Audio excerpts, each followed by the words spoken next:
Explosión, que también hablábamos la clase pasada, pero hay quemaduras por explosión, caída de altura por explosión,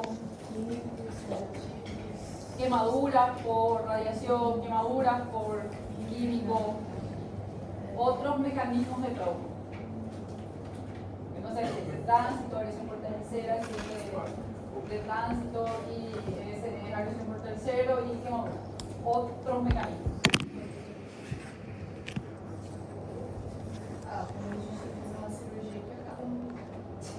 Es un trauma planificado.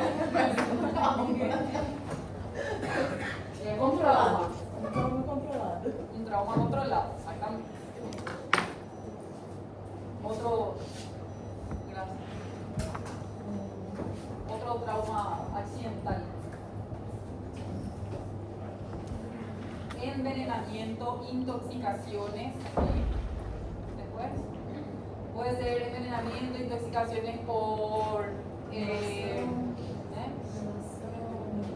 inhalación, por ingestión, puede ser por ácidos, puede ser por álcalis, puede ser medicamentoso.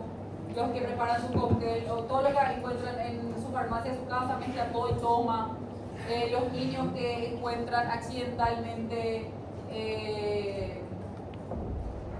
el Quiboa, el hipoclorito de sodio y hacen ingesta. Después, soda cáustica. Entonces, son intoxicaciones, envenenamiento. Y alguien está pasando de mí. Después, explosión ya dije ya una caída de altura, ahogamiento. Muy bien. Después otro. Aortamiento. Otro.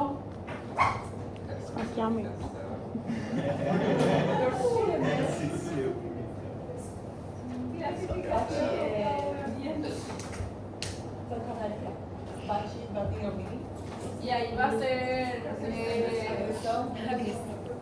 agresión. Si alguien le tira con algo, va a ser agresión con objeto corto, con objeto contuso. Pero va a seguir siendo agresión.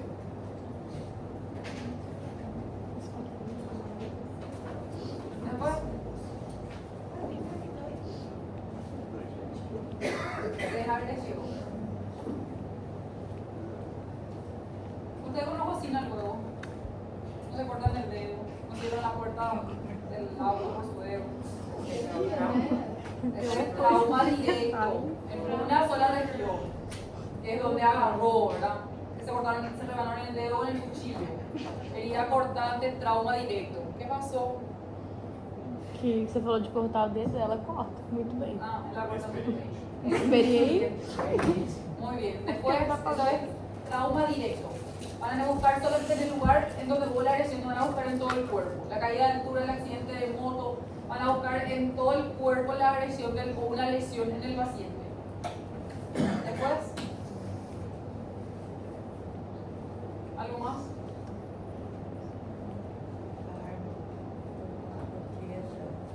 ¿Usted no ve lo partido?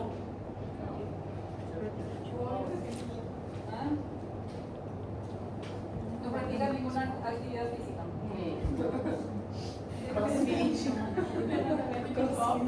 Accidentes deportivos. Cuando hay cabeza con cabeza y el jugador se queda extendido en el campo, no se despierta. Cuando fue la pelota por el abdomen, ya hubo muerte súbita de jugadores por pelota a nivel del abdomen. Después, exactamente, cuando se cae la barra del brócoli por tu cabeza, accidente deportivo. Ya hubo también lesiones o fracturas faciales en contexto deportivo, la rodilla por la cara, fracturas importantes. Después, atragantamiento también es un trauma. ¿Cómo que? Esa es explosión, como vimos en la clase pasada. Esto era tímpano. Después, ya es la consecuencia o la lesión por por un accidente de moto, puede ser una caída de altura. Intoxicação por fumo, por queimada, mas intoxicação. Intoxicación, ahí en fumo va a ser por quemaduras, así que vamos a ver.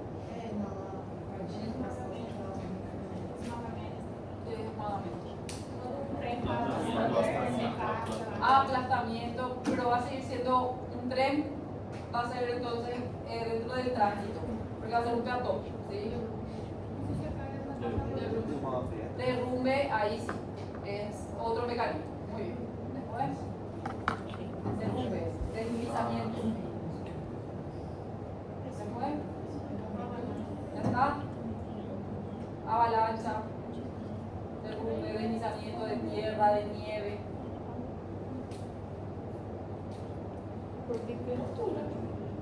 ¿Qué cosa? Va a ser quemadura. Hipotermia, congelamento. Va a ser quemadura. Después, también, congelamiento, hipotermia, quemadura por frío, quemadura por frío. Sí, já é. Bueno, entonces vamos a empezar con un tipo de trauma que son las quemaduras. Recordar algunas cosas importantes para poder tratar a nuestro paciente, ¿verdad? Y también poder clasificar nuestra quemadura. Si no hacemos eso, difícilmente hagamos el tratamiento y la clasificación. Si no clasificamos a nuestro paciente, nuestro tratamiento también va a ser incoherente para el paciente. Entonces, órgano de mayor tamaño del cuerpo, la piel. Entonces, yo tengo un paciente quemado, va a ser un paciente grave, porque va a quemarse o va a estar lesionado, mejor dicho, el órgano que es más grande en todo el cuerpo. Entonces, también mayor posibilidad de que el paciente tenga una lesión por quemadura. ¿Y cuáles son las capas de la piel? Epidermis, dermis, hipodermis. Y dentro de la dermis tenemos otra vez una subclasificación. Superficial y profunda, ¿sí? Necesitamos esos conceptos para poder hacer nuestra clasificación de la quemadura. ¿Y cuáles son las funciones de la piel? Protección, mantener la temperatura corporal, inmunidad, regulación térmica, regulación de temperatura corporal. Muy bien, con eso regula la temperatura corporal, evitando o favoreciendo a la evaporación, que es el sudor. Después,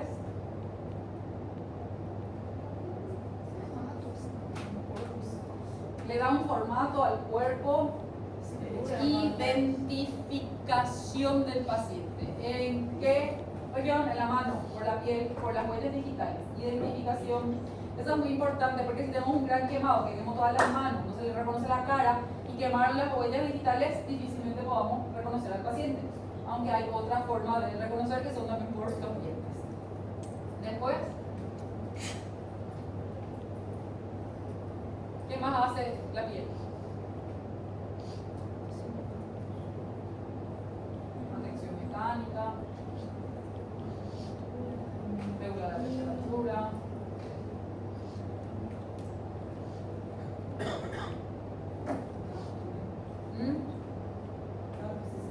Sensibilidad, muy bien, espacio, sensibilidad térmica. Después,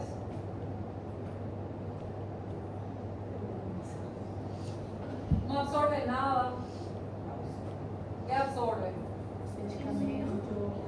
Medicamento. Todos los días nosotros nos ponemos un medicamento en la piel. Eu tenho problema de pele. Bueno, esa es otra cosa.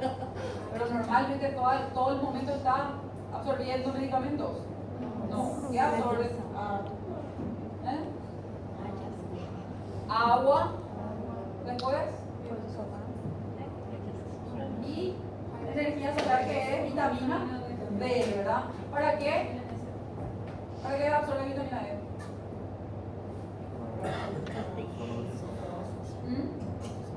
Sí. ¿Y qué más también? Regulação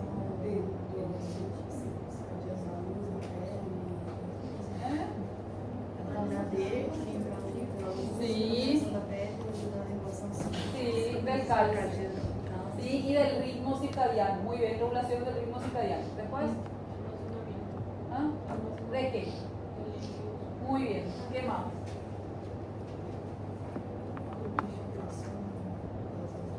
Muy bien, lubrificación también, secreción, inclusive de grasas.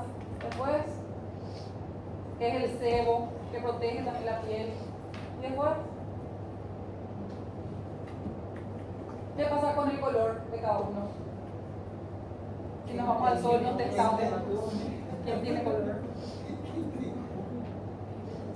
Pigmentación también, ayuda a la pigmentación secreta. O sea, ayuda a la secreción de melanina. Muy bien, Dios mío. Bueno, entonces, cuando nosotros tenemos una quemadura, lo primero que tienen que pensar es lo que acabaron de decirme todito, no va a estar lo normal, ¿sí? Entonces, me dijeron que regula la temperatura corporal, el paciente no va a regular su temperatura corporal normal, ¿sí? No va a poder sudar para excretar líquidos y no va a poder tampoco retener, sino que al contrario, va a perder todos los líquidos. Cuando se pierde líquido, se pierde también electrolitos. Me dijeron que también es un depósito de líquidos, entonces ya no va a haber depósito, y si el paciente necesita usar depósito, no va a tener depósito, ¿sí? Entonces el paciente va a empezar a tener va a entrar en un estado hipercatabólico y va a necesitar nutrientes, no va a tener y se va a desnutrir nuestro paciente. ¿Qué más hacía la piel? Me dijeron que era una barrera, ¿sí? De protección. Entonces, y de también inmunidad, la piel va a estar comprometida, no va a haber esa barrera, no va a funcionar, el paciente también va a predisponer a infección. ¿Qué más hacía? Me dijeron. No va a producir melanina, no va a sintetizar, no va a absorber vitamina D, ¿sí? Y va a haber también alteraciones en la absorción de calcio. Y el paciente no va a tener color. Después, ¿qué más hacía la piel?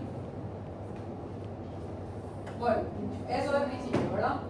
¿Sí? Bueno, entonces todo eso nosotros tenemos que tratar al paciente, tenemos que hacer de que pueda sobrellevar todos esos procesos fisiológicos normales sin piel, o nosotros tenemos que hacer de alguna manera por el paciente. Entonces, las quemaduras son un tipo de trauma, dentro de la clasificación de trauma. Necesitamos clasificar nuestras quemaduras en dos funciones. Uno, la causa de la quemadura, si fue por fuego, si fue por ácido, si fue por una explosión, si fue por el rayo del sol, si fue por agua caliente, si fue por una electrocución, porque la electrocución también puede quemar. Y la profundidad, para saber o clasificar la profundidad, ustedes ya saben las capas de la piel por histología. ¿Qué tenemos que saber más de las quemaduras? Actualmente hacen un pico de incidencia muy alto y las quemaduras son mortales, ¿sí? El número de mortalidad va creciendo de las quemaduras y sobre todo vemos pacientes con alta mortalidad en los extremos de la vida, en el anciano y en el niño. ¿Dónde se producen con más frecuencia las quemaduras? En un 66% en los hogares. El niñito se va, agarra la guarra, se derrama por su mano, quema manito, está cocinando la mamá, se fue al baño, ella quiere comer, se va a agarrar el fuego, se va a agarrar la olla, derrama sobre él el agua caliente, la comida. Entonces, la mayor parte de las quemaduras vemos en los hogares y luego vemos en los lugares de trabajo. La mayoría de las quemaduras tenemos más por llamas y por escaldaduras. ¿Qué son las escaldaduras? Son lesiones térmicas por líquidos con temperaturas altas. Puede ser agua, puede ser café, puede ser té, chá, pero algo líquido caliente es escaldadura. Con respecto a las quemaduras, es una patología que cuesta el tratamiento porque lamentablemente el tratamiento es multidisciplinario. ¿Qué quiere decir eso? Necesitamos de un grupo de personas para poder conseguir que nuestro paciente salga rehabilitado del hospital. Y bueno, algunas veces cuesta porque no tenemos todo lo que necesitamos en un solo lugar, donde tenemos generalmente en los centros especializados en quemadura. Necesitamos un cirujano plástico, necesitamos un cirujano plástico especialista en reconstrucción, necesitamos una persona especialista en medicina interna, especialista en los cuidados intensivos, porque el paciente con quemadura es un paciente grave. Necesitamos el anestesiólogo porque hay que sedarle, intubarle al paciente, hay que anestesiarle para los tratamientos quirúrgicos. El paciente se queda mucho tiempo bajo anestesia, bajo sedación, por todo el proceso fisiopatológico que vamos a ver enseguida, que es mejor que le planchemos al paciente y que nosotros tratemos de reanudar esa fisiología del paciente, porque a cuanto más despierto, más difícil que nosotros, voy a decir en términos feos, estemos jugando ahí con la presión del paciente y con la frecuencia cardíaca tratando de compensar, no es jugar, ¿verdad? Terapias ocupacionales para poder hacer la reinserción laboral del paciente o a la sociedad. Fisioterapeutas y rehabilitadores porque el paciente está mucho tiempo acostado. Después necesitamos otra vez que vuelva a empezar a caminar, que vuelva a empezar a mover. Como el paciente está mucho tiempo acostado, pierde masa muscular, entonces paciente acostado, quemado, con dolor, igual tiene que venir alguien a moverle los brazos, a moverle las piernas, tiene que estar en continuo movimiento a pesar de sus dolores y de las heridas que tiene el paciente. Enfermería, y le clasifico, le pongo en el medio, y las personas más importantes para el tratamiento, porque vamos a ver que hay muchos cambios fisiológicos en la parte de la presión, en la frecuencia cardíaca, en la diuresis, y quien va a estar controlando eso cada una hora es el personal de enfermería. Y el que nos va a indicar a nosotros diciéndonos cada una hora cómo está nuestro paciente, el personal de enfermería. Sin ellos, el proceso de reanimación del paciente es malo. Los nutricionistas, enseguida les voy a justificar porque son un pilar muy fundamental en pacientes con quemadura, y los trabajadores sociales, al igual que los terapeutas ocupacionales, necesitamos reinserción del paciente a la sociedad. Entonces, ¿qué nosotros tenemos que escribir en nuestro AEA, en nuestra evaluación primaria, en la parte del chisme que yo les dije la clase pasada de la quemadura? Es preguntar si se puede saber a qué temperatura estuvo expuesto mi paciente. Cuando nosotros hablamos de quemaduras en grandes industrias, en donde hay una caldera que funde hierro, que funde qué sé yo, qué material, entonces esas calderas, vino, descomposición de vino, ¿qué más puede ser? Bueno, calderas. En las calderas, ellas trabajan a una temperatura. Generalmente ellas pueden explotar, pueden haber perforación, puede haber derramamiento de la fundición, de lo que están fundiendo. Entonces, eso nosotros podemos saber a qué temperatura se estaba trabajando y a qué temperatura fue expuesto el cuerpo del paciente. Ahora, muchas veces no podemos saber a qué temperatura estaba hirviendo el agua con el cual ustedes estaban preparando su café, ¿verdad? Pero se sabe que si el agua hierve, a mínimo de cuánta temperatura estaba, 100 grados. Entonces, si tenía burbujitas y estaba hirviendo tu agua así, bueno, entonces aproximadamente una temperatura de 100 grados. Necesitamos saber el agente causal, ¿sí? Que es agua, fuego, panela kenchi, después óleo kenchi, después máquina, hielo, café kenchi, que es agua, o sea, con algo más, ¿verdad? Entonces, eso va a ser el agente causal. Y tenemos que saber también aproximadamente el tiempo de exposición, ¿sí? Sobre todo, muchas veces hay lesiones por contacto y la piel queda pegada a la fuente de calor o queda pegada al agente causal y se prolonga el tiempo de exposición. Entonces tenemos que saber cuánto tiempo estuvo expuesto nuestro paciente. Otra cosa importante, por más que fue por agua caliente que le quemó y se derramó todo en el piso, si nosotros no hacemos el tratamiento de esa agua caliente en contacto con la piel, por más que tuvo contacto con la epidermis, hasta que el paciente llegó al hospital pasaron en el mejor de los casos, una media hora. En esa media hora, el calor quedó en la epidermis del paciente. y hay una progresión interna del calor, hay un pase de la temperatura de la epidermis a la dermis, de la dermis superficial a la dermis profunda y así sucesivamente. Entonces, el paciente continúa expuesto, ¿sí? Por eso vamos a ver que hay un tratamiento, así que tenemos el contacto con el agente causal para evitar que siga la propagación a capas más profundas de la quemadura. Tudo isso que estamos vendo são só queimaduras por calor? Não. Queimaduras por radiação? También, queimaduras por frio? también. Todas propagan a la profundidad. ¿Estamos? Entonces, siempre va a estar propagándose hacia la profundidad, por eso nosotros necesitamos saber el tiempo de exposición hasta iniciar un tratamiento para la quemadura. Entonces tenemos así, causas de quemadura: llama, fuego, generalmente por aire oxidado supercalentado. Escaldadura, dijimos que es líquido caliente, café, óleo, agua. ¿Qué más? Ya. Contacto, lesión por contacto con materiales sólidos, fríos o calientes. Se fueron a agarrar la pava caliente, la olla caliente, contacto caliente, ¿sí? Y también puede ser frío.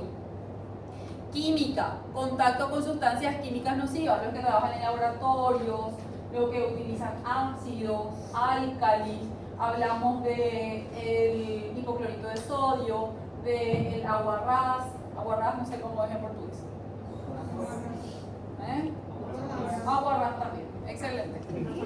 Muy bien, electricidad. Les dije que la electricidad también puede quemar. Aparte de haber transmisión de corriente eléctrica, también hay quemadura, que esta es la peor de las quemaduras porque la quemadura es interna. Yo le miro a la piel del paciente y la piel tiene una pequeña lesión, pero el resto de la propagación está en profundidad. Profundidad de las lesiones. Entonces, para esto necesitamos saber las capas de la piel que ustedes ya me dijeron. La capa más superficial o la primera clasificación por profundidad es la de primer grado, que queda la lesión, la quemadura en la epidermis. Después tenemos la de segundo grado superficial, que es la epidermis con la dermis superficial. Y después tenemos la de segundo grado profundo, que es la epidermis, la dermis superficial y la dermis profunda. Luego tenemos la de tercer grado, que es la de espesor completo, epidermis, dermis y grasa subcutánea o hipodermis, dependiendo del libro que ustedes utilicen. Y luego tenemos, esta es una clasificación del Savitton, ¿sí? Según el Savitton tenemos la de cuarto grado, según el ATLS, que es nuestro libro base para la sección de trauma, también tenemos la quemadura de cuarto grado. Pero no habla tanto de la quemadura de cuarto grado porque muchas veces los pacientes nos cuentan la historia o son tan graves que el paciente ya llega luego al óbito, o sea, altísima mortalidad. Entonces no hay muchos estudios de estos pacientes o de tratamientos, de cómo hacer que sobrevivan porque ya llegan luego sin signos de vida. Entonces, ¿cuál es la de cuarto grado? Cuando ya alcanza músculo, huesos, aponeurosis, pleura, peritoneo, periostio. Entonces ahí tenemos las quemaduras de cuarto grado. Hola. Mesmo sendo de quarto grado, tem que ter a proliferação, a quantidade vamos supor, 80% do corpo, 70% do corpo. Todas las quemaduras. No importa, O tamanho não importa. no importa el grado de profundidad para hallar la superficie corporal quemada.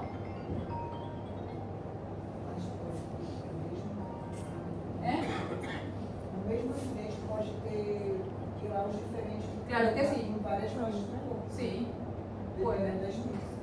Y ahí vos te vas escribiendo. Para eso vamos a ver ahora cuáles son las características de cada uno, para poder determinar. Entonces, tenemos la quemadura de primer grado. ¿Cuál es su característica? ¿Cuál es la característica de la epidermis? ¿Qué hay en la epidermis? Estrato, ¿qué es? No, ese es el tipo de célula. terminaciones nerviosas. Si es el lugar en donde más terminaciones nerviosas hay, entonces va a ser la quemadura que más va a doler, ¿sí? No importa, muchos dicen, el folículo piloso, no pasa nada, porque la raíz del folículo piloso está en la dermis, entonces en algún momento le va a crecer otra vez folículo piloso al paciente. Acá lo que nosotros tenemos es terminaciones nerviosas y entonces es una de las quemaduras más dolorosas. También su característica es que son muy eritematosas, son rojos, el paciente está rojo tomate, ¿sí?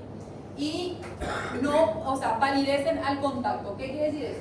Bueno, no van a ir a tocarle siempre al paciente porque le va a doler al paciente, pero sí les da la posibilidad al paciente quemado, le hacen palpación porque se hace inspección de la quemadura, palpación de la quemadura, no se hace percusión ni ocultación, ¿sí? Solamente inspección y palpación. Entonces, palpan y se queda blanquecino en el lugar en donde ustedes hicieron su palpación, ¿sí? Eso es palidece al contacto y no deja cicatrices, porque no estamos hablando de quemaduras profundas en donde ya necesitamos mayor regeneración. Acá, como es solamente la epidermis, entonces ocurre un proceso de regeneración rápida y no deja cicatrices. Es la cicatriz que más duele, más difícil de tratar, vamos a decirle, porque el paciente no se quiere ir a su casa y ustedes mismos me dijeron que la piel es una barrera de protección, ¿sí?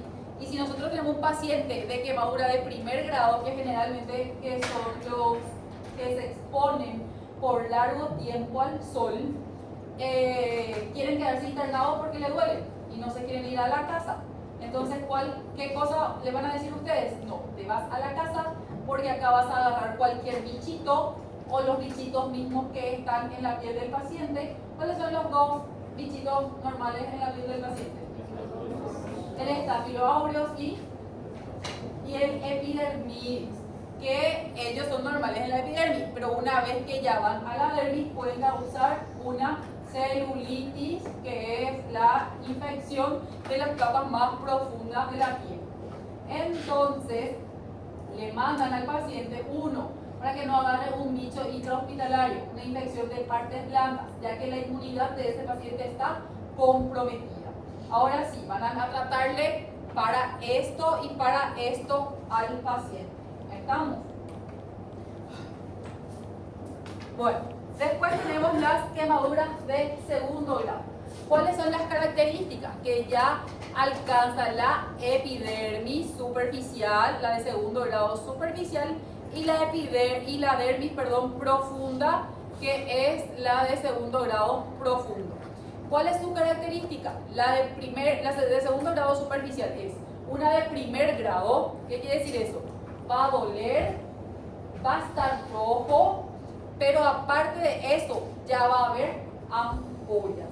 La simple presencia de ampollas ya le clasifica a ustedes a su quemadura en segundo grado. Ahora, la preocupación de ustedes tiene que estar en clasificar esa lesión en superficial y profunda. ¿Y cómo van a hacer? La única forma es haciendo una exploración con aguja, porque como acá ya tenemos, aparte de las terminaciones nerviosas superficiales quemadas, también las profundas.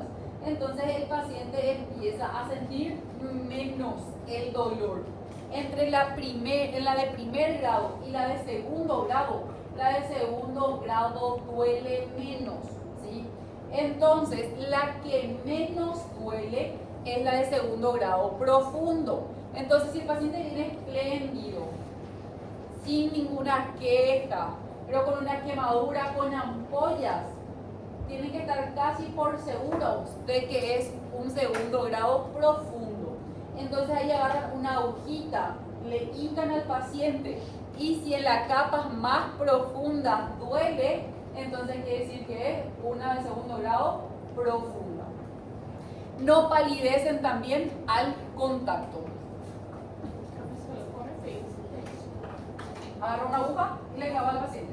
Tá, e aí, En la superficial no duele, se você tocar, não vai doer. Mas Não se doer. você furar, vai doer. tiene que doler. Tiene que doler. ¿Sí? Muy bien, entonces, acá tenemos una quemadura de ¿qué grado? De segundo grado. ¿Por qué se queda de segundo grado? Porque tiene la presencia de ampollas. ¿Y esta zona que está eritematosa es de primer grado? No, porque la de segundo grado dijimos que son de primer grado más la presencia de ampollas. O sea que están eritematosas también. ¿Qué es lo que yo tengo que ver? Es acá palpar y ver si se hacen blancas o no, si palidecen o no a la palpación para hacer la diferencia de primer grado y de segundo grado. ¿Estamos? Bueno, luego tenemos las quemaduras de tercer grado, que la dijimos ya que es cuando afecta la grasa subcutánea. La característica, siempre vamos a tener un paciente carbono. ¿Qué quiere decir eso? Un paciente negro, porque se forma una escaradura. Cuando ustedes se raspan, se forma como una capita de cicatriz, ¿verdad? Bueno, esta misma capita por todo en la zona en donde hubo la quemadura. Pero la verdad que no es una capita de cicatrización, es una capita de que se quemó todas las capas de la piel. Entonces, esa escaradura indolora, negruzca, lo que hace es disminuir la expansibilidad y la elasticidad de la piel. Se olvidaron de decirme entre funciones de la piel, elasticidad del cuerpo, ¿sí? Nos ayuda a la elasticidad, a movernos. Entonces, como no tenemos elasticidad, el paciente no puede respirar, el paciente no tiene distensión también abdominal. Generalmente esta escaradura produce al paciente una complicación que es el síndrome compartimental, ¿sí? Porque no se puede distender los vasos sanguíneos. Y en breve vamos a ver que vamos a necesitar distender los vasos sanguíneos porque va a haber mayor permeabilidad vascular. ¿Qué?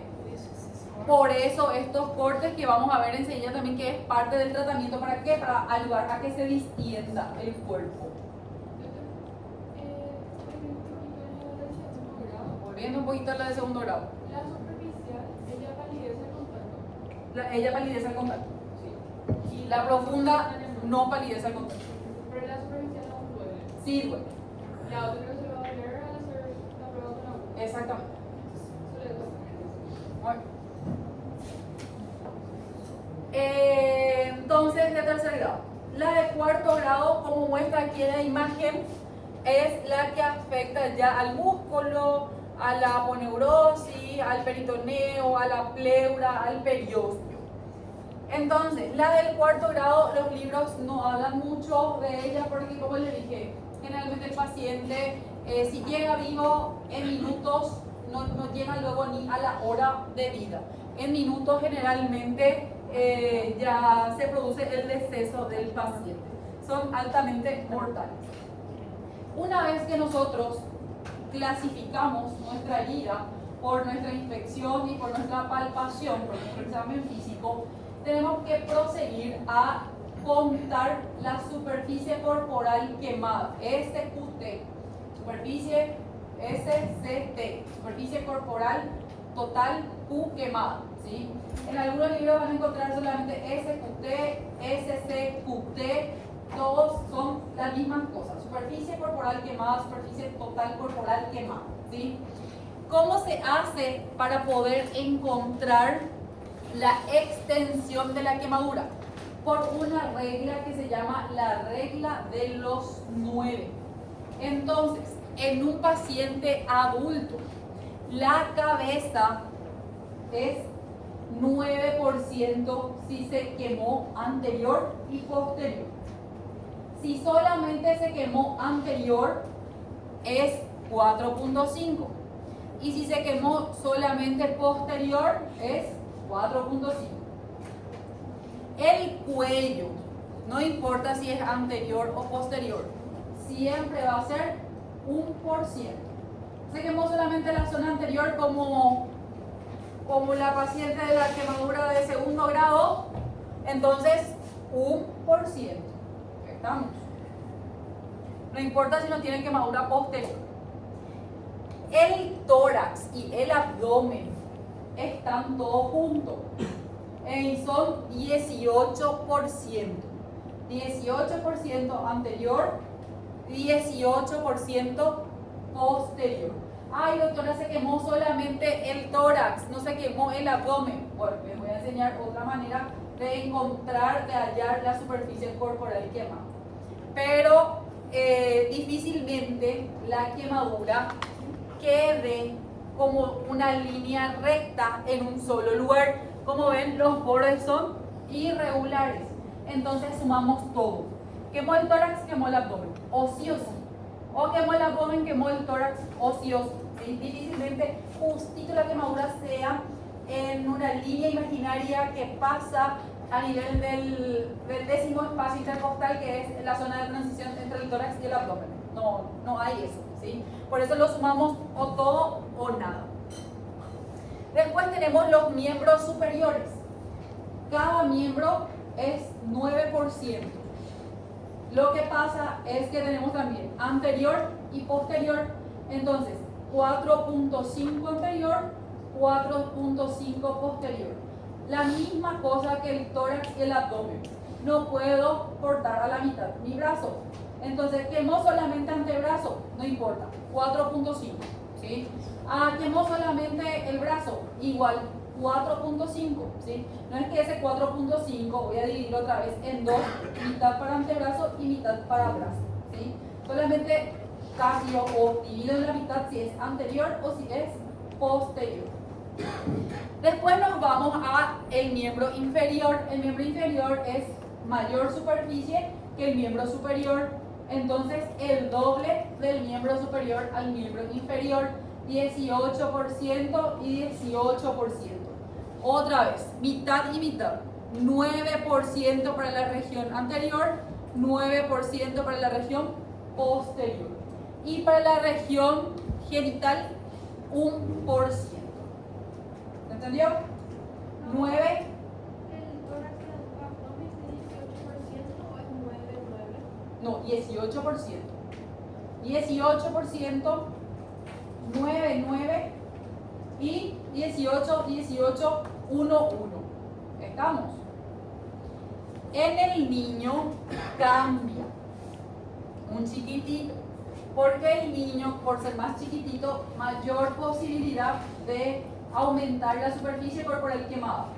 Pero el niño responde mejor fisiológicamente al trauma. ¿Qué quiere decir eso? Aguanta más, se recupera más rápido, ¿sí? Entonces tenemos, en el adulto, ¿cuánto era la cabeza?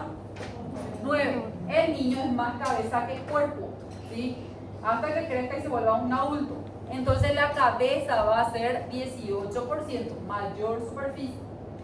El tórax y el abdomen, mismo, 18. Miembro superior, mismo, 9. ¿Y dónde cambia? En los miembros inferiores, que va a ser 14 y 14. Acá no tenemos cuello, cuenta ya con el tórax y con el abdomen. Y la zona inguinal también ya cuenta con los miembros inferiores y con el abdomen. En niños, la regla de los 9, estos 9, porque son todos múltiplos de 9, excepto el 14, y acá no es regla del 9, porque 14 no es múltiplo de 9, tiene un nombre específico y se llama normograma de Berkow, ¿sí? El normograma de Berkow me ayuda a hallar la superficie o la extensión de quemadura en pacientes pediátricos. Inclusive, hay una tablita que va a ir cambiando los numeritos de superficie corporal quemada dependiendo de la edad del niño. Tenemos niño de 1 año, que es esto. Después tenemos el niño de 1 año, o mayor a 1 año, menor a 1 año, 5 años, 10 años. Y después los 15 años ya generalmente es casi igual a un adulto, excepto aquí en el abdomen, 18, 18. Doctora, ¿y se sigue esa regla hasta qué edad? ¿Hasta qué edad es niño? 18 años. Muy bien. Para irse con un Entonces, Então, por exemplo, eu acho que se a criança, por exemplo, tem 3 anos, eu considero a de 1 ano. la de una. Este es menor a un año. Aí, 3, 4 anos fez 5. 5 años. Muy bien. Entonces, ¿qué pasa si justo ustedes estaban preparando su café y el colador se cae y va solamente al antebrazo y no puedo ponerle 4.5% si la quemadura es así de 2 centímetros? Bueno, existe la posibilidad de calcular la extensión de la quemadura por la palma de la mano del paciente, no del médico, porque mi mano es distinta a, vamos a suponer, a la del doctor, que es más alto que yo, que tiene 2 metros y yo tengo 1 metro. Entonces va a cambiar la superficie de la mano. Entonces no se toma en cuenta la palma, sino que toda la mano. Y con la mano yo calculo la superficie y le doy el valor de 1%. Entonces se cayó acá nomás el agua del café, del colador del café. Entonces quemadura de 1% de superficie corporal quemada. Y ahí me voy a mi examen físico y vuelvo a catalogar si es de primer grado, de segundo grado superficial o de segundo grado profunda o de tercer grado. ¿Preguntas hasta acá? Ninguna. Entonces, ¿qué va a ocasionar la quemadura en mi paciente? Estas alteraciones sistémicas nosotros encontramos en pacientes con superficie corporal quemada a partir del 20% en adultos y 40% en niños. ¿Por qué en adultos es menos y en niños es más? Por lo que les dije hace 2 minutos atrás. El niño responde mejor a los cambios fisiológicos porque tiene mayor posibilidad de regeneración. Ahora, el adulto ya no tiene esa capacidad de regeneración, de distensión muscular, de cicatrización. Entonces, en adultos, la superficie corporal quemada para tener una alteración sistémica es menor que la del niño.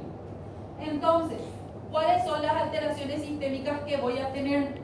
Primero que nada, toda quemadura grave dijimos que va a cambiar la inmunodepresión, va a causar la inmunodepresión del paciente porque la piel era una barrera de protección.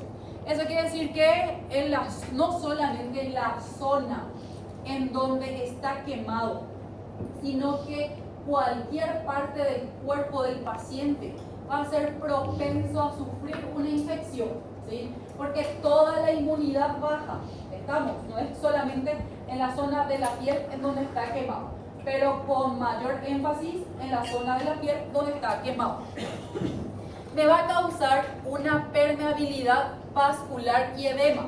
¿Por qué va a haber mayor permeabilidad vascular? Va a haber vasodilatación, porque necesito mayor flujo sanguíneo a la zona de la lesión para que vengan los linfocitos, los monocitos, los macrófagos, las plaquetas, para iniciar el proceso de cicatrización, fase 1 del proceso de cicatrización de toda herida.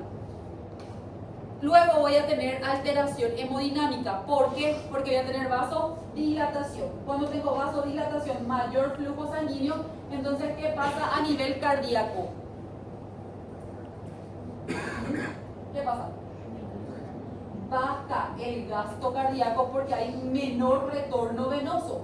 Entonces el paciente, ¿qué va a hacer con su presión arterial? ¿Cómo va a estar su presión arterial? Baja. ¿Y cómo va a estar la frecuencia cardíaca para poder tratar de compensar esa hipotensión para llegar sangre a órganos diana? Aumento de la frecuencia cardíaca. Entonces, como voy a tener hipotensión, taquicardia, voy a tener un hipermetabolismo. ¿Qué quiere decir eso? Voy a empezar a usar todo lo que el paciente tiene para poder conseguir la cicatrización de la herida del paciente. Voy a usar la glucosa, voy a usar los lípidos, me dijeron que era reserva de lípidos también en la piel, voy a usar los lípidos, voy a usar inclusive las calorías que el paciente tiene. Entonces voy a tener un hipermetabolismo.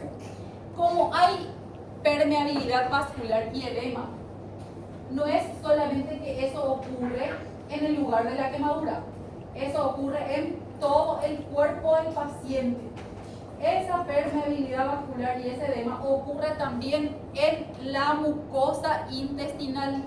Entonces voy a tener también edema de mucosa intestinal, lo que me va a causar ¿qué va a pasar con el intestino? Ileoparalítico. Entonces el paciente también se va a distender, va a comer y ¿qué va a pasar? Va a vomitar todo, ¿sí? Entonces también tengo alteración a nivel gastrointestinal. Y por último, esa hipotensión también va a recaer sobre el flujo a nivel renal, porque dijimos que vamos a tener disminución del retorno venoso, menor flujo sanguíneo bombeando a órganos diáneos. Entonces va a haber menor flujo sanguíneo a nivel renal, lo que me va a causar una injuria renal aguda, que en el quemado es muy grave. ¿Por qué? Porque puede haber, inclusive dijimos, en la quemadura de 4º grado, quemadura del músculo. Y cuando el músculo se quema, se degrada mioglobina. ¿Y qué pasa con la mioglobina a nivel renal? Daña, ¿sí? No se puede filtrar, se puede ir otra vez al torrente sanguíneo, se va al riñón, se va a la diuresis, se va a la orina. Entonces eso causa al riñón una necrosis tubular aguda. Y si no es culpa de la mioglobina, por una quemadura de 3º, 4º grado, cuando ustedes le dejan al riñón sin flujo renal o con una reducción del flujo renal por largo tiempo, las células también empiezan a utilizar, a captar menos oxígeno y ocurre la necrosis tubular aguda, que también va a tener el mismo color de orina que cuando va la mioglobina al sistema renal. Y van a ver ustedes cuando miren la orina del paciente. ¿Y qué color va a tener la orina del paciente? ¿Oscuro qué? Azul oscuro, amarillo oscuro, rojo oscuro.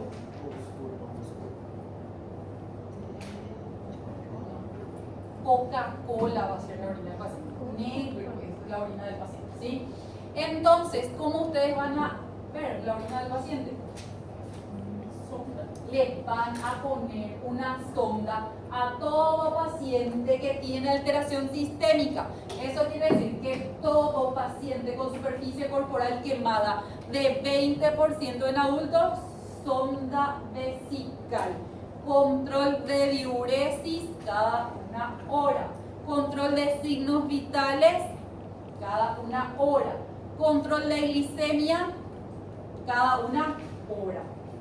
Ya le trataron de toda su paciente. Terminó la clase. ¿Estamos? ¿Preguntas hasta acá? Ninguna. Obviamente que no. Bueno, entonces, esto es lo que ya les dije todo con la clase anterior, pero por si acaso. Entonces, ¿qué implica la reacción hipermetabólica? Reducción del gasto cardíaco. Llega menos flujo sanguíneo al corazón, taquicardia, para que vaya igual el flujo sanguíneo al riñón, al cerebro y para que se nutra también el corazón, o si no voy a tener un infarto agudo de miocardio. Como hay reducción del gasto cardíaco, también hay reducción del consumo de oxígeno. Cuando hay menos oxígeno a nivel del sistema nervioso central, el cerebro necesita 3 nutrientes, que son glucosa, oxígeno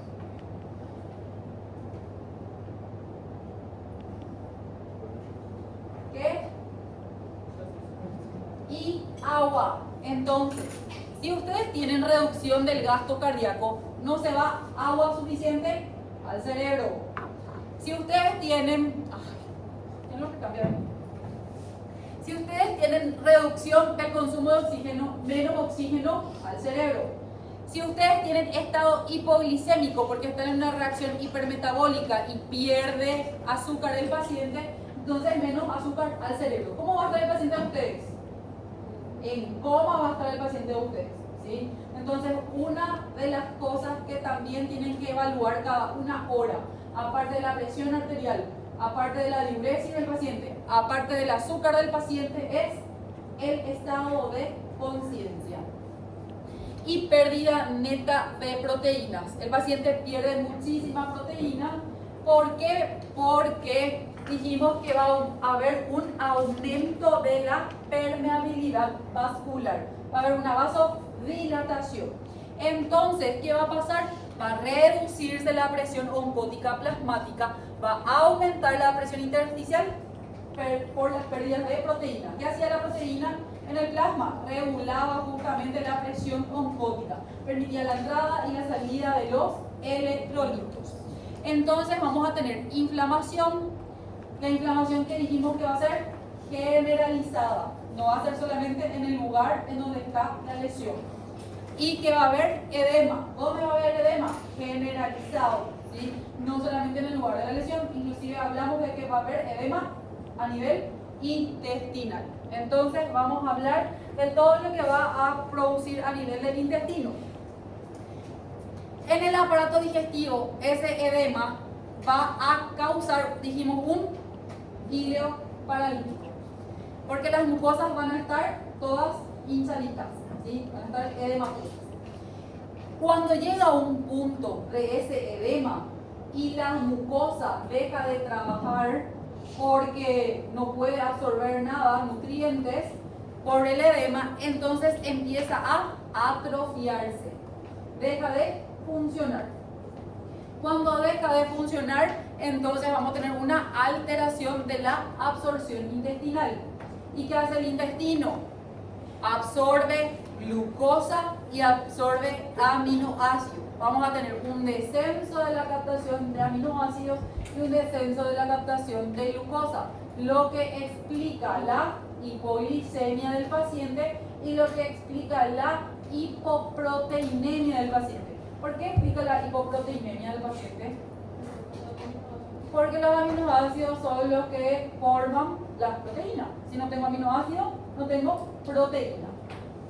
¿Y qué hacía la proteína? Estaba en el plasma y me regulaba justamente la presión oncótica. A nivel del sistema inmunitario, dijimos que reduce globalmente la función inmunitaria, no solamente en la zona de la piel. Obviamente que con mayor facilidad de infecciones en la zona de la quemadura, pero también la disminución de la inmunidad puede producir al paciente. Como les iban a poner una sonda vesical, que es un procedimiento invasivo, le puede generar una infección de vías urinarias. Como el paciente está internado, puede agarrar una infección a nivel del tracto respiratorio, va a ser una neumonía intrahospitalaria. Entonces va agarrando infecciones con mayor frecuencia. A nivel del aparato cardiovascular ya dijimos, disminución del gasto cardíaco que me va a llevar a un sistema renal deficiente, oliguria y necrosis tubular aguda e insuficiencia renal aguda. Entonces, si yo tengo una disminución del gasto cardíaco que me va a llevar a todo esto, ¿cómo voy a tratarle al paciente? ¿Cómo? Líquidos. Pero ¿qué pasa con el líquido que yo pongo y no hay proteína en el plasma? ¿Dónde se va a ir el líquido? Al tercer espacio atrás. Entonces, ¿me sirve el líquido que le pongo? Le sirve para poder quitarle de la fase aguda de las complicaciones, pero en un cierto momento se va a ir todo al tercer espacio, ¿sí? Entonces, yo tengo que tratar de tener proteínas. ¿Cómo voy a tener proteínas? La albúmina por vía endovenosa solamente se hace para quitar el líquido del tercer espacio y traer al plasma. No sirve para nutrición. Y nosotros dijimos que necesitamos proteínas porque estamos perdiendo proteínas en el proceso de la inflamación y también porque no tenemos absorción. ¿Por qué no hay absorción? Porque hay atrofia intestinal. ¿Cómo yo voy a evitar la atrofia intestinal? Alimentación del paciente, ¿sí? Entonces, tengo hilo paralítico, ¿qué hago? Lucho contra el hilo paralítico, ¿sí? Le forzo la motilidad intestinal del paciente. ¿Con qué medicamento forzo la motilidad intestinal del paciente?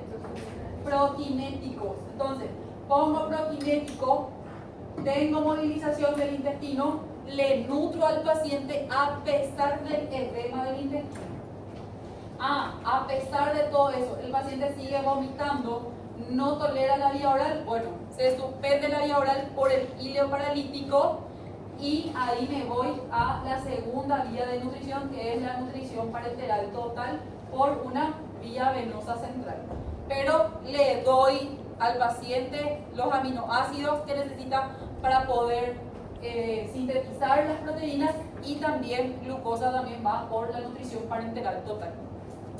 ¿Qué más va por la nutrición parenteral total que me puede causar también un hilo paralítico?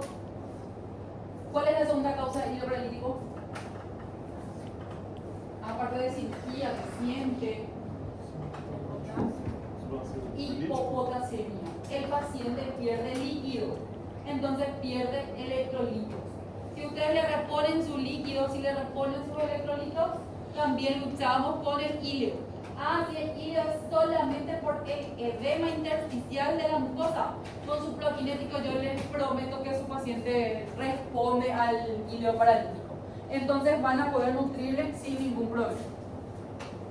Entonces, ahora que ya sabemos todo lo que causa la quemadura en el cuerpo del paciente, vamos a tratar cada uno de esos pasos en el cambio fisiopatológico de la quemadura.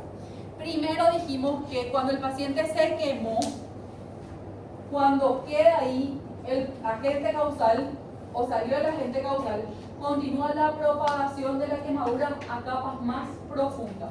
Entonces, ¿qué tenemos que hacer en el prehospitalario, en la casa, en la zona en donde ocurrió el accidente?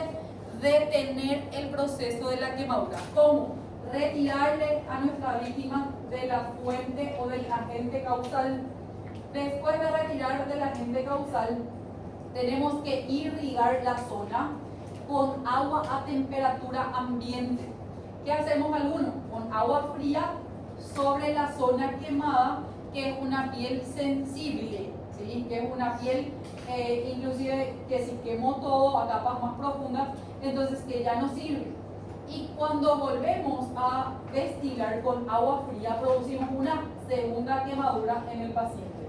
Entonces tiene que ser temperatura ambiente, agua a chorro de canilla.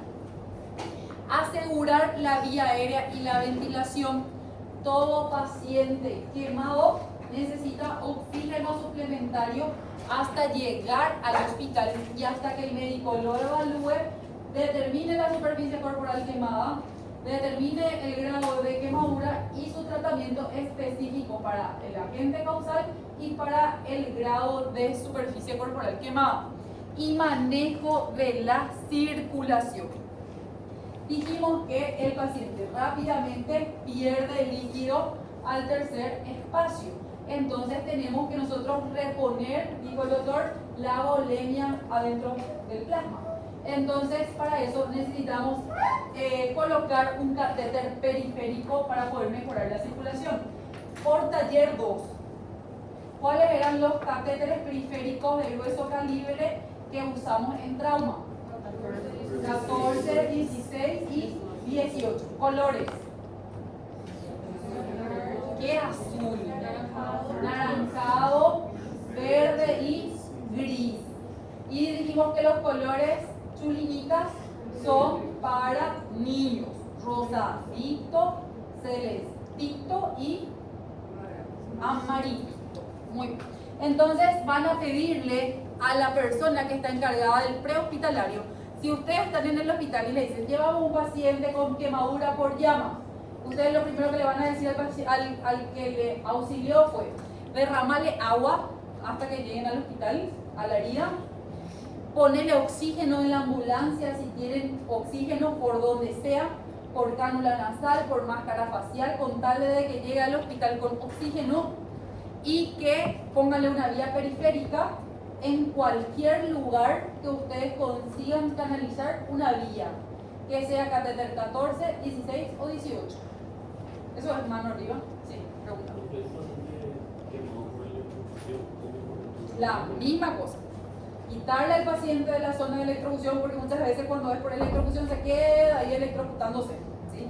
Entonces buscar un aislante, con aislante eléctrico, retirarle a la persona de la fuente. Ahí no hay nada que hacer porque la zona de quemadura es súper pequeña, no sirve irrigar, ya está todo quemado por adentro.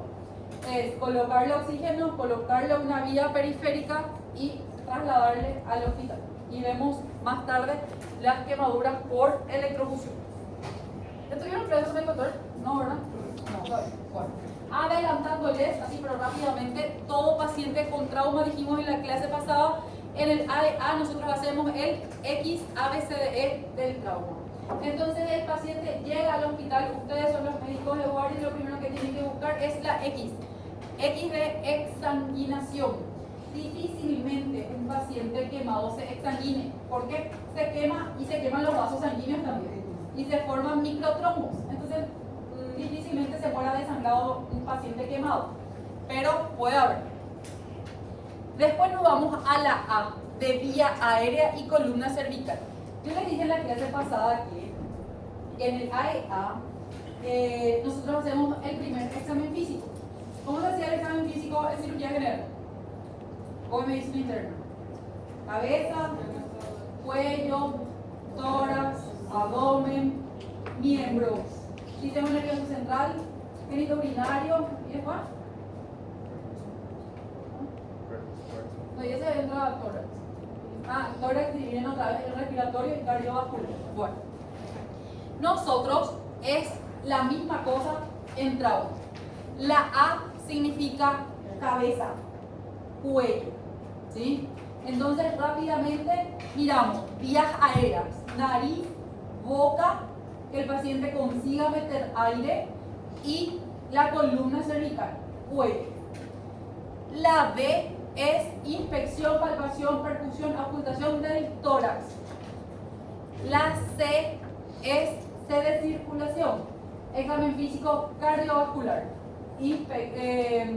Se hace inspección también del corazón para ver si hay ictus cordis, se ve, se palpa. Entonces, inspección, palpación cardiovascular, y se hace también presión arterial, pulsos centrales, pulsos periféricos y relleno capilar. En la B es el sistema nervioso central, glabo y pupilas. Y la E es exposición del paciente, es quitarle toda la ropa y buscar más zonas de quemadura o zonas de lesión. Una vez hecho toda la exposición, entonces lo que hay que hacer es volver a controlar el ambiente. ¿Qué quiere decir eso? Volver a taparle al paciente. El paciente no se puede quedar expuesto al aire ambiente, menos si tiene quemaduras, que no va a poder regular la temperatura, ¿sí? Bueno, entonces el tratamiento en el prehospitalario va a ser retirar al paciente de la fuente de calor, retirarle la ropa y los accesorios, si tiene cadenita, arito, todo lo que sea metal va a continuar propagando el calor en el cuerpo del paciente. Si la ropa es sintética, es de ¿cómo se llama? Poliéster, también continúa propagando el calor, y el peor de todo, se pega por la piel del paciente. Ustedes tratan de retirar, sale la ropa y sale la piel del paciente, ¿sí? Entonces traten de retirarle lo más rápido la ropa al paciente. Enfriar la lesión y descontaminar. ¿Qué quiere decir eso? Con agua a temperatura ambiente, agua de canilla, si tienen una manguera por ahí, le manguerean todo al paciente hasta que llegue la ambulancia. No es que van a retrasar el traslado del paciente, no, es mientras que llegue la ambulancia para llegar al hospital. Y generalmente se lo hace entre 15 y 30 minutos. Hay una literatura que dice que es 20 minutos, y fin, que pasados los 20 minutos ya no tiene efecto de propagación de la quemadura en el cuerpo del paciente. Pero nos vamos a pelear por 10 minutos más o 10 minutos menos. Prevenir la hipotermia. Una vez que retiraron toda la ropa, le enfriaron al paciente, entonces le vuelven a poner coberturas al paciente. Si tienen la manta térmica, mejor. Y decidir dónde se va a ir el paciente, a un centro especializado o le van a mandar al primer hospital que tienen más cerca para ponerle su vía, todo, hacer el primer tratamiento y luego mandarle a un centro especializado. Habíamos dicho que cuando nosotros tenemos un paciente de trauma, nosotros hacemos el ABCDE, la evaluación primaria del paciente, y aparte de eso, evaluamos y hacemos el tratamiento si es que llegamos a encontrar alguna alteración. Entonces, cuando nosotros evaluamos la A, tenemos que tratar de encontrar una indicación de intubación temprana, que sería el tratamiento que yo voy a hacer en la A del paciente, A vía aérea. Entonces, cuando yo voy a intubar un paciente, llega mi paciente y digo, vamos a intubar al paciente. Cuando tengo un signo de obstrucción de las vías aéreas, que va a ser ronquera, estridor, uso de músculos accesorios de la respiración, frecuencia respiratoria mayor a 30 respiraciones por minuto, retracción external, tiraje, desaturación, paciente saturando menor a 94%, cuando tienen signos de quemadura de las vías aéreas. ¿Qué va a hacer eso? Quemadura de las vibrisas nasales, o que el paciente esté escupiendo moco con apuntillados negros. Esos apuntillados negros son restos de humo o restos de hollín, que es de la combustión justamente en el lugar en donde hubo el evento de la quemadura. Extensión de la quemadura. Si la superficie corporal total quemada es mayor a 40%, intubación orotraqueal. Si hay quemaduras de cara, entonces intubación orotraqueal. Quemadura de mucosa bucal, intubación orotraqueal. Cuando nosotros tenemos quemadura de fascie, recuérdense que el paciente se va a edematizar completo, ¿sí? Entonces, ¿qué es otra cosa que va a edematizar? La glotis. Una vez que edematizó la glotis, ustedes ya no van a ver las cuerdas vocales y ya no van a poder intubar el paciente. Entonces, ¿quién es el paciente que se va a volver, les voy a decir, todo agua, todo edematoso en anasarca? El paciente con superficie corporal quemada mayor a 40. Entonces, antes de que sea edema en todo el cuerpo, intubación orotraqueal para asegurar la vía aérea, para que ustedes puedan ver las cuerdas vocales, el triangulito, para poder meter el tubo. Edema significativo o riesgo de edema, que ya dijimos cuando vamos a tener riesgo de edema. Dificultad para deglutir. El paciente no tiene cialorrea, porque la cialorrea es cuando hay un aumento a nivel de la secreción de la saliva. Pero usted tiene un paciente quemado y por la comisura labial sale su baba, o sea, su saliva, no es baba, la saliva, entonces no es porque el paciente tiene cialorrea, no está pudiendo deglutir. Si no está pudiendo deglutir, se está edematizando la orofaringe, se va a edematizar la glotis, no van a poder intubarle al paciente. Entonces, ese también es un paciente que van a intubar rápidamente. Signos de compromiso respiratorio. Incapacidad para eliminar las secreciones. El paciente quiere toser, no puede quitar su catarro. Y cuando el paciente tose y tiene catarro en el quemado, cuando tiene restos de carbón o de humo en las vías aéreas. Porque las vías aéreas son estériles, no hay ningún cuerpo extraño. Así que nosotros tenemos un cuerpito extraño, como ser el polvo, los que duermen con la boca abierta. Cuando se despiertan a la mañana, lo primero que hacen es tener un reflejo tuxígeno para poder echar con un poquito de moco todas esas partículas del cuerpo extraño que fueron inhaladas. Entonces lo mismo ocurre con el paciente quemado. Deposita hollín en la vía aérea, tose para poder expectorar. Cuerpo extraño en la vía aérea también va a ayudar a que haya una infección a nivel del tracto respiratorio. Fatiga respiratoria.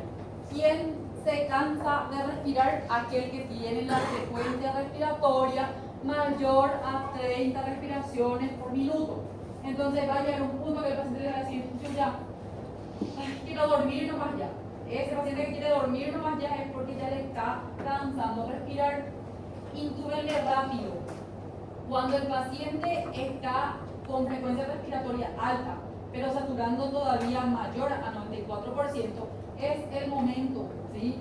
Porque la intubación de ustedes va a ser tranquila, ¿sí? Va a ser por paso, que van a dar ahora en taller 7 con la doctora Zulmi, ¿sí? Le va a hablar de paso por paso de la intubación urotraqueal.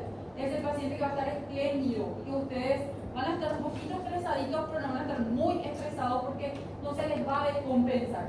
Ahora, aquel paciente que tiene una frecuencia respiratoria de 35-40, que ya tiene respiración superficial y ya satura 90, cuando ustedes le anestesian al paciente, su saturación va a caer a 80-85 y ustedes se van a desesperar porque saben que no pueden tardar para intubar y que tienen una oportunidad nomás de intubar.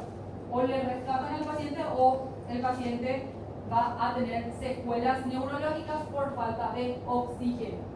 Entonces, cuanto más rápido le intuben, mejor al paciente con la fatiga respiratoria o frecuencia respiratoria mayor a 30. Con oxigenación o ventilación deficiente. ¿Cómo yo puedo saber que la oxigenación de mi paciente está deficiente? Por la saturación. ¿Y cómo yo voy a saber que mi saturación es súper fidedigna? ¿A través de qué? Una gasometría arterial. Entonces ahora en la mente de ustedes, hasta que todo paciente quemado tiene que tener una gasometría arterial. Mi paciente pierde proteínas, entonces ¿qué le van a pedir al paciente también? Un perfil proteico. Mi paciente va a tener alteración renal, ¿qué le voy a pedir? Una urea y una creatinina, un perfil renal. Después, electrolito. Muy bien. Entonces, van a pedirle una gasometría. Y aquel paciente que tiene una PO2, ¿cuánto es lo normal de una PO2? Dios mío, a esta altura del campeonato. Una vergüenza ya. Dale, fuerza. PO2, presión de oxígeno en una gasometría arterial donde tiene que haber mayor concentración de oxígeno. ¿Qué? ¿Cuánto es lo normal de una PO2? PO2.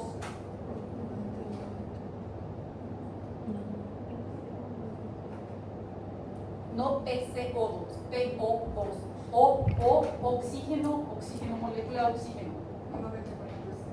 No, esa es la saturación, claro. La gasometría es un poquito menos.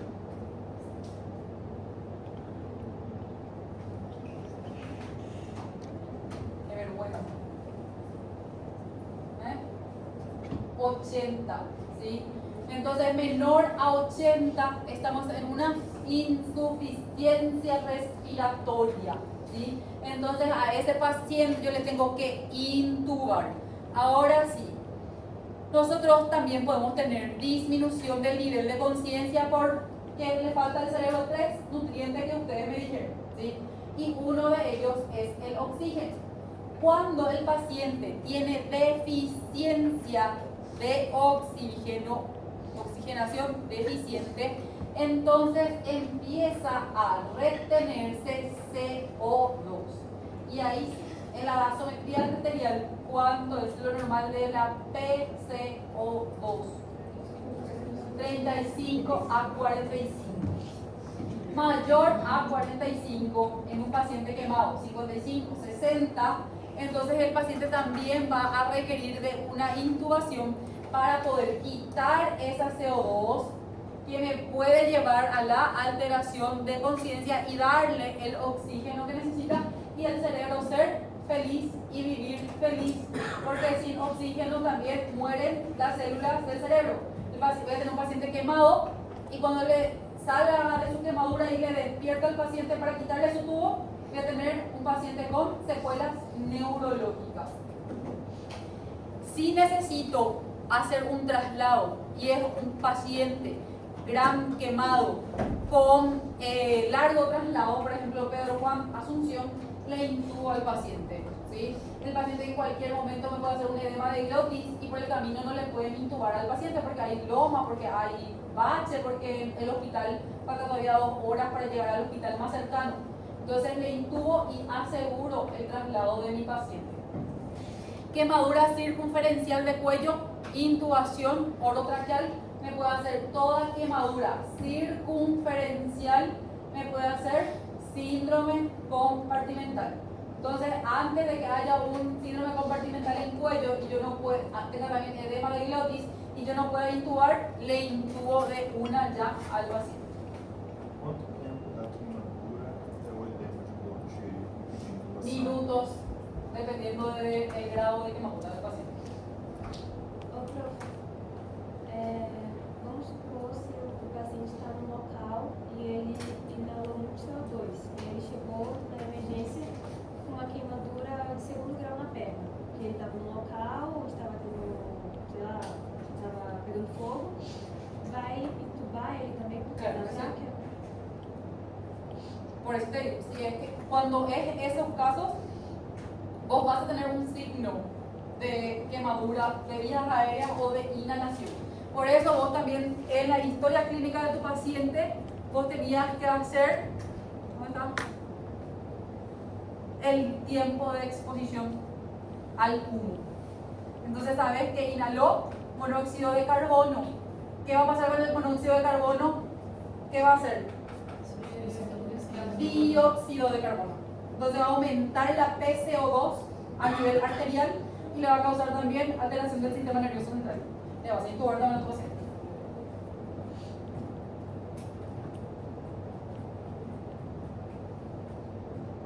Muy bien.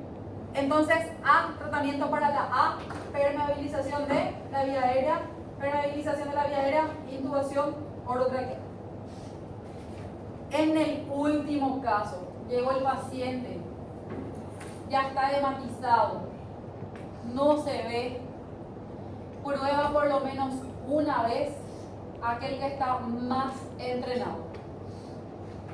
No se puede, existen maniobras o existen dispositivos como sea la máscara laringia. La máscara laringia es una máscara que vos, es como un tubo orotraqueal que vos le pones en la boca del paciente, él sella el esófago y solamente ventila a nivel de la tráquea, ¿sí? Entonces vienen las cuerdas vocales. Entonces no va directamente a la tráquea, no está ahí en la tráquea, pero ayuda a la ventilación y funciona excelentemente bien. ¿Por qué? Porque deberían de ustedes saber, pero por si no saben, tienen que llamarle al cirujano que les haga la crico, ¿sí? Entonces, si ustedes no saben hacer, le llaman, y si ustedes saben hacer, mucho mejor. Pero le ventilan al paciente mientras también traen los insumos para hacer la crico. Bisturí, hemostática, tubo para poder colocar a nivel de la tráquea. A máscara laringe, ela funciona também com edema de glote? También funciona. También funciona. Ventila súper bien. ¿Sí? No tiene contraindicación. Bueno, entonces, permeabilización de la vía aérea a intubación orotraqueal en casos únicos, crico. ¿Estamos? Entonces pasamos a la B de respiración. ¿Qué vamos a hacer? Examen físico torácico. El examen físico torácico muchas veces la quemadura está normal, o si es que hay muchos depósitos de carbón, entonces podemos tener una saturación disminuida, una frecuencia respiratoria aumentada, pero no tenemos disminución del murmullo vesicular. Entonces, ¿qué hacemos en la B? Siempre le damos oxígeno al paciente, ¿sí? Le vamos a dar por cánula nasal, por máscara facial simple, con reservorio, con alto flujo. El alto flujo puede ser CPAP o BiPAP. Esto se supone que va a depender de cuánto es el flujo de oxígeno que ustedes quieran darle al paciente. Si quieren darle de 1 a 3 litros, optan por la cánula nasal. Si quieren darle hasta 5 litros de oxígeno, van a optar por la máscara de oxígeno simple. Si quieren darle hasta 10, 12 litros de oxígeno, van a usar la máscara facial con bolsa de reservorio. Si quieren darle hasta 15 litros de oxígeno, van a usar el alto flujo. Si el paciente tiene una saturación menor a 94% por saturómetro con oxígeno a alto flujo, ¿qué vamos a hacer? Intubar el paciente. ¿Estamos? Cuando nosotros tenemos o queremos confirmar que haya quemadura de las vías aéreas, entonces hacemos la broncoscopía diagnóstica. La broncoscopía no solo sirve para el diagnóstico, es tan bueno que sirve también para el tratamiento. Entonces ustedes ven que hay partículas de carbón impregnadas en la tráquea, en los bronquios. Se puede hacer el lavado bronquioalveolar, le tiran suero fisiológico, lavan y vuelven a aspirar todo. Entonces con eso también evitan a que haya una neumonía por inhalación de humo y por restos de humo en las vías aéreas. Cuando ustedes tienen quemadura de las vías aéreas y le hicieron un lavado bronquioalveolar o no había depósito, se quemó, pero no hay depósito de humo, no se hace antibiótico profiláctico, ¿sí? Dijimos que el paciente está inmunodeprimido, quemó, me puede hacer neumonía, hice lavado bronquioalveolar, me puede hacer una neumonía, se quedó un poquitito de suero, ¿sí? No se hace antibiótico hasta que esté instalada en la neumonía. Y ustedes por medicina de imágenes, por diagnóstico, no sé, 1, 2, 3, por inducción a la patología, ya saben cómo se ve una neumonía en la radiografía. ¿Estamos? Pueden utilizar también para las quemaduras de vías aéreas corticoides inhalatorios. Si el paciente está intubado, hay un dispositivo que se va a través del tubo y ustedes le hacen su PAP de budesonide. O pueden hacer también broncodilatadores, le hacen su salbutamol para poder ayudar al proceso de la respiración del paciente. B de respiración. B. Y luego nos vamos a la C de circulación. ¿Qué dijimos que es lo primero que tenemos que hacer?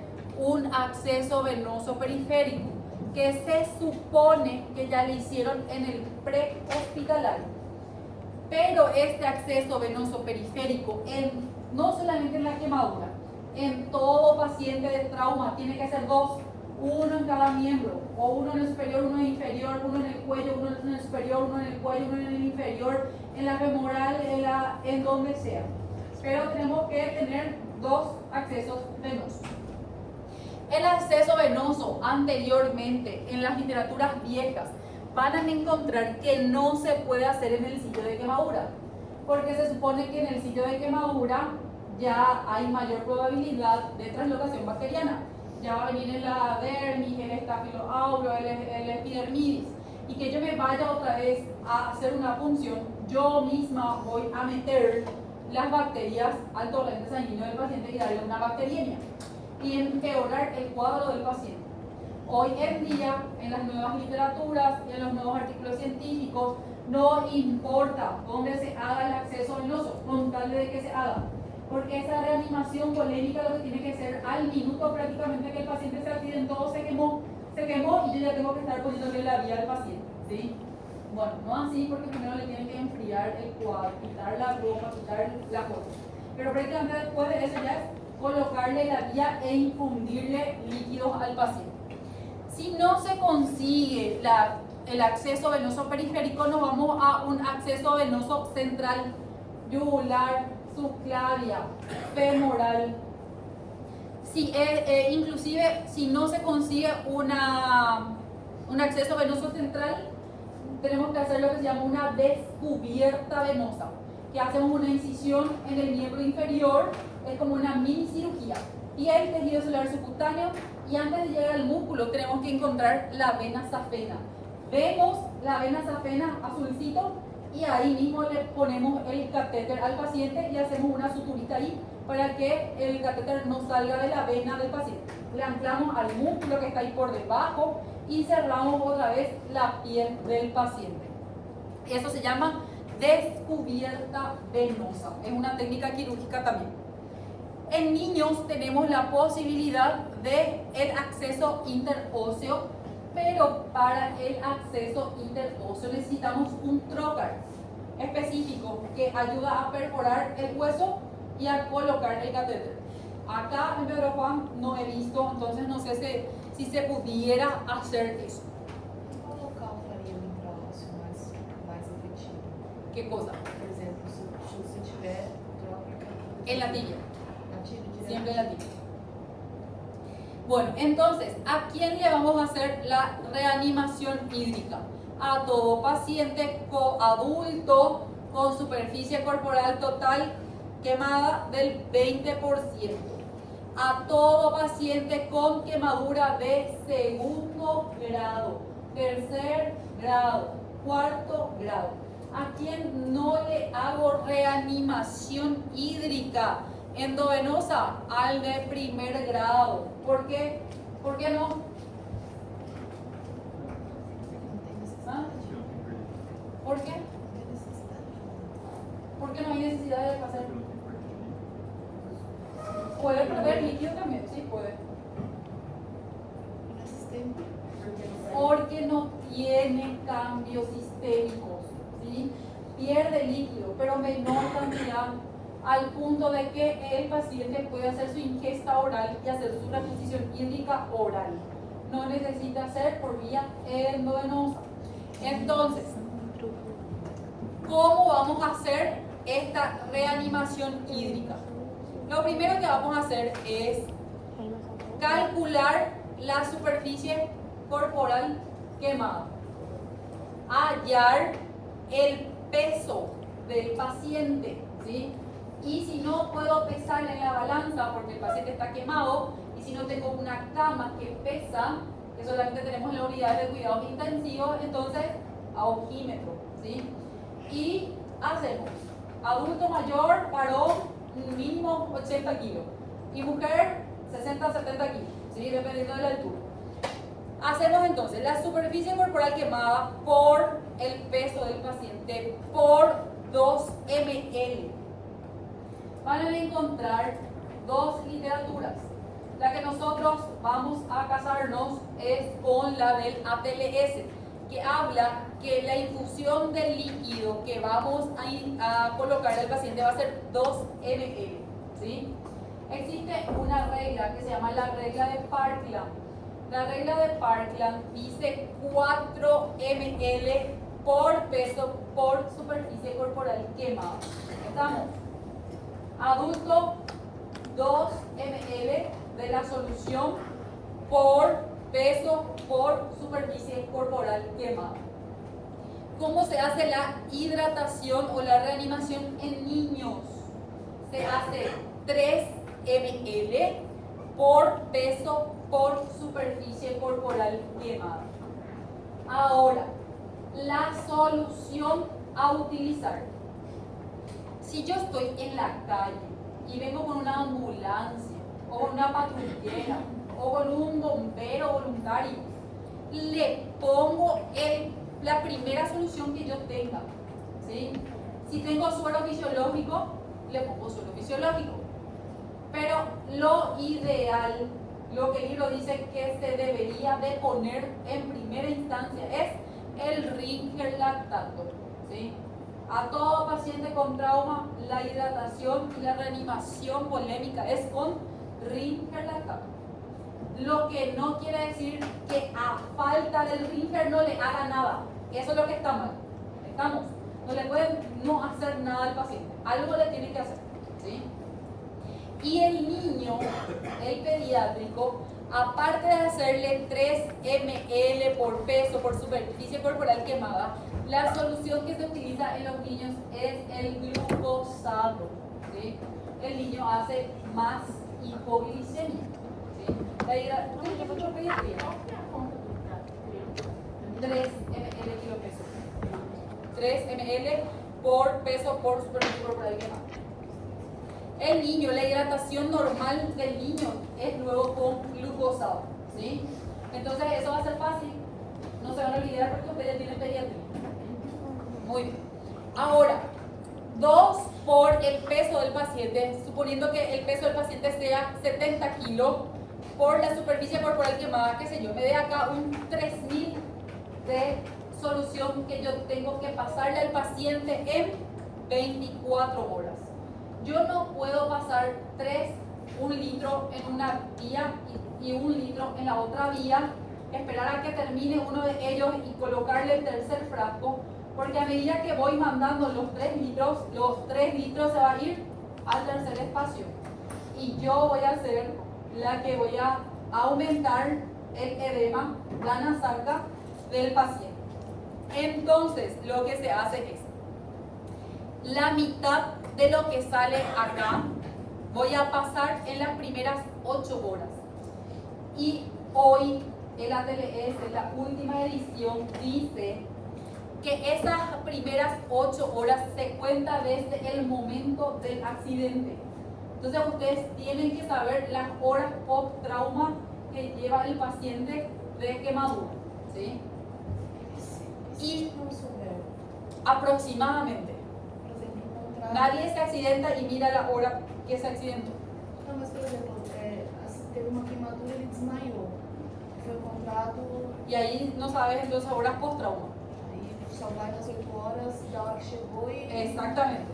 Pero generalmente que alguien se desmaye por quemadura es un poquito difícil. Às vezes pra inalar. Tiene que ser una inhalación, tiene que ser una gran cantidad de humo.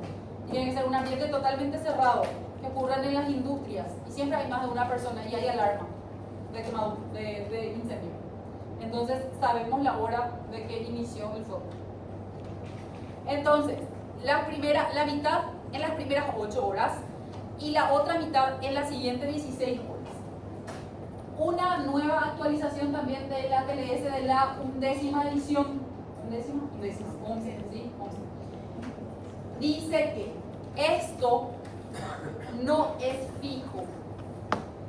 Puede cambiar el medio dependiendo de la respuesta del paciente a la reanimación. ¿Qué quiere decir esto? Que tengo que controlarle al paciente la cantidad de suero que yo mando y la diuresis del paciente para saber si esto es suficiente para mi paciente.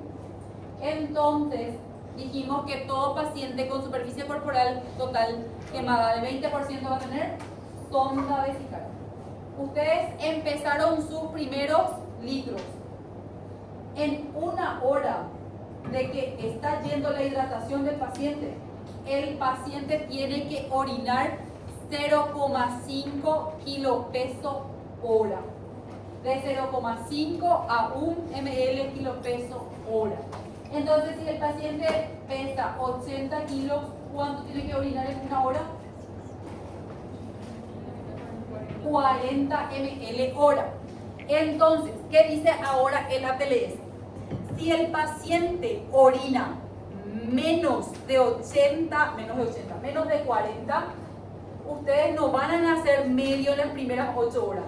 Van a abrirle el suero al paciente hasta conseguir que orine 40 ml hora.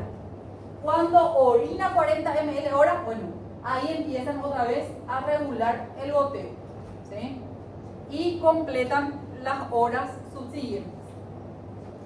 Si el paciente llegara abrieron el suero y le llevaron al otro extremo al paciente, porque suele ocurrir, de 40 pasa a 100 ml hora, le van a edematizar todo al paciente.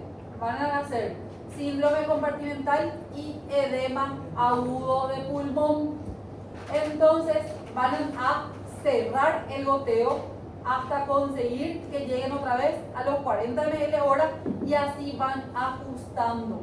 ¿Qué quiere decir hoy en la TLS? El paciente es dinámico. El paciente se controla cada 1 hora y se ajusta su hidratación cada 1 hora. ¿Estamos? Entonces, si en amarillo fosforescente, si el paciente no llega a la meta de diuresis, se aumenta el aporte. Si supera la meta de diuresis, se disminuye para evitar edema agudo de pulmón y síndrome compartimental. ¿Preguntas? Ninguna. Nos vemos en la próxima clase.